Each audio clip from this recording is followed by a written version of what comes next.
Я не чувствую сладости обращения к Всевышнему. Каковы причины и как исцелиться?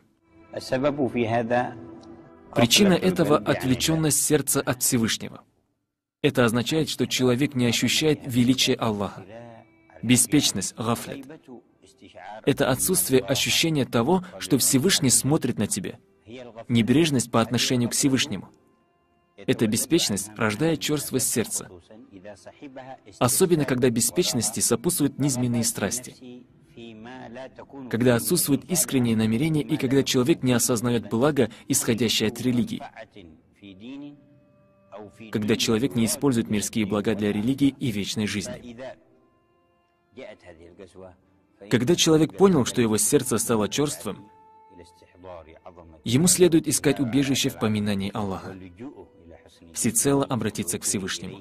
И тогда исчезнет черствость сердца, и оно смягчится. Если человек будет искренен в этом, его надежды оправдаются и не закроются перед ним двери Всевышнего.